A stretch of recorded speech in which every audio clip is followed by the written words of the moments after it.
সম্প্রতি প্যারিসে অনুষ্ঠিত হয় greatest show on the earth অর্থাৎ অলিম্পিক প্রতিযোগিতা। এই প্রতিযোগিতায় রাজ্য টেনিস সংস্থার হয়ে উপস্থিত ছিলেন সংস্থার সচিব সুজিত রায়।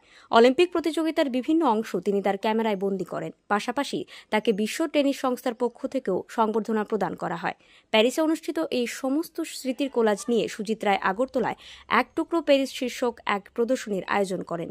এদিন এমবিপি স্টেডিয়াম সংলগ্ন আগরতলা ক্লাবে এই প্রদর্শনীর উদ্বোধন করেন রাজ্যের রাজ্যপাল ইন্দ্রসেনা রেড্ডি নাল্লু। অনুষ্ঠানে রাজ্যপালকে উত্তরীয় পরিয়ে সাদর অভ্যর্থনা জ্ঞাপন করা হয়।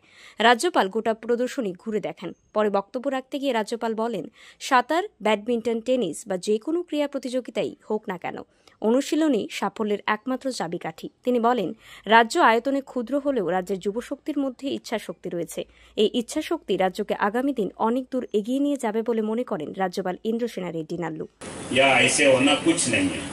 स्विमिंग का टेक्निक्स होता है, वो जंपिंग में हो या स्विमिंग में हो।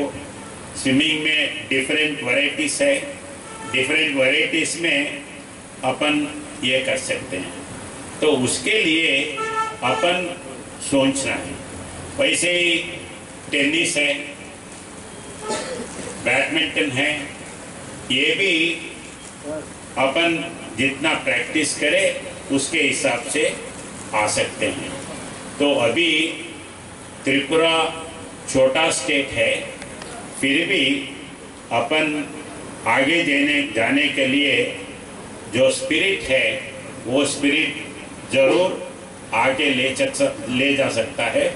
उस हिसाब से जो अभी टेनिस का जनरल सेक्रेटरी ये जो प्रयत्न कर रहे, ये प्रयत्न सफल होगा और ये बाकी के स्कूलों में उसके प्रैक्टिस करते करते आगे जाएंगे और त्रिपुरा को एक अच्छा प्लेयर्स का टीम आएगा, इमेज लाएगा, ये मेरा विश्वास है। धन्यवाद। অনুষ্ঠানে রাজ্যের টেনিস খেলোয়াড়, রাজ্য টেনিস সংস্থার সভাপতি সহ অন্যান্য সদস্য এবং শহরের বিশিষ্ট ব্যক্তিত্বরা উপস্থিত ছিলেন। Bureau report, RE news.